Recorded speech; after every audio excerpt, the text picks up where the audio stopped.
Assalamualaikum warahmatullahi wabarakatuh. Selamat siang anak-anak. Bertemu lagi dengan Bu Leri. Hari ini kita akan belajar IPA. Minggu lalu kita sudah membahas tentang gaya dan gerak serta pengaruhnya dalam kehidupan sehari. Hari ini Leri akan sampaikan sekilas tentang macam-macam gaya. Ada beberapa macam gaya yang akan kita pelajari hari ini anak-anak.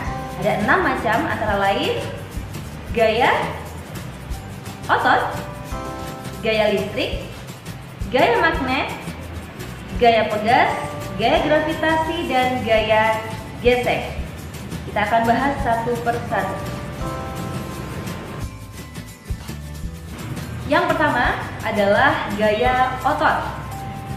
Gaya otot adalah gaya yang dihasilkan oleh otot tubuh manusia maupun hewan.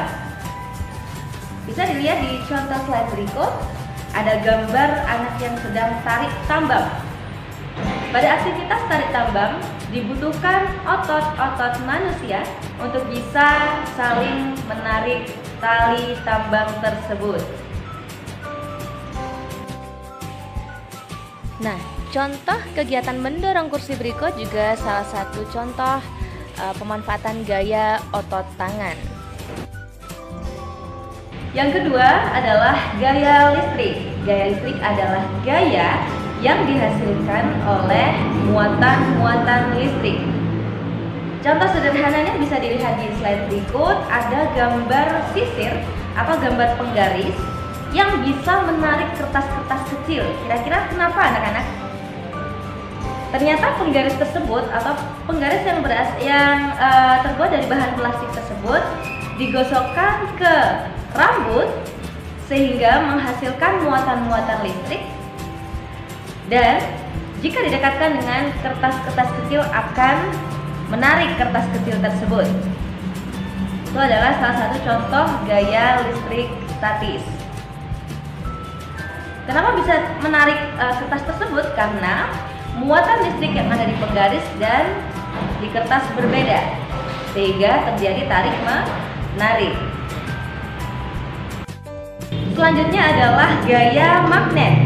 Adalah gaya yang dihasilkan oleh magnet. Anak-anak sudah tahu magnet ya? Bu Leli yakin semuanya pernah mainan yang namanya magnet. Ada yang tahu apa pengertian dari magnet? Magnet adalah benda yang dapat menarik benda di sekitar yang terbuat dari bahan logam.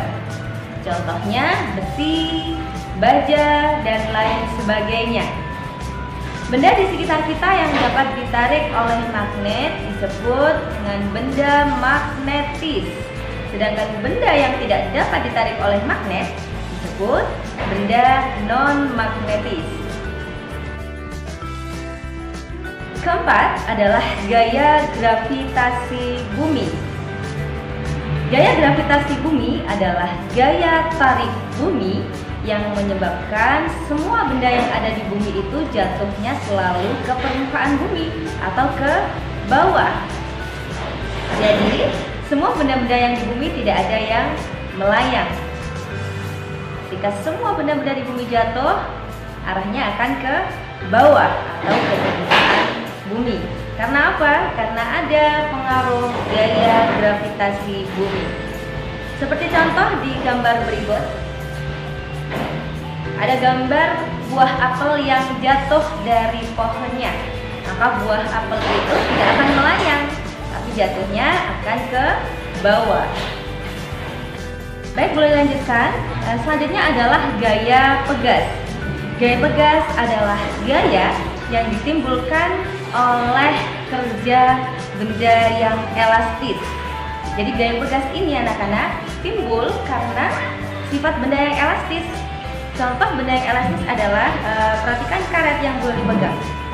Karet adalah salah satu contoh benda yang elastis. Maksudnya elastis adalah ketika dia ditarik, dia akan bisa kembali ke posisi semula. Elastis. Ya. Perhatikan di gambar berikut, contoh gaya pegas ada pada penggunaan ketapel. Pada penggunaan ketapel rapel, ada karet yang ditarik sehingga menghasilkan gaya pegas. Karet ditarik dan dilepas sehingga menghasilkan gaya pegas. Dan yang terakhir adalah gaya gesek. Gaya gesek terjadi jika ada gesekan antara dua permukaan benda, atau gaya yang terjadi jika ada dua permukaan benda yang bersentuhan. Contohnya ada pada anak yang sedang mengayuh sepeda, ada gesekan yang terjadi antara dua roda sepeda dengan aspal atau jalan, sehingga roda tersebut bisa berjalan. Baik anak-anak, sudah selesai pembelajaran kita pada hari ini. Silakan kerjakan tugasnya sesuai dengan di slide layar berlari, yaitu mengerjakan LKS dengan halaman yang terang. Dan yang kedua, anak-anak melupakan dan mengamati dan menyebutkan benda-benda di sekitar atau di sekitar anak-anak yang memanfaatkan gaya. Selamat belajar. Assalamualaikum warahmatullahi wabarakatuh.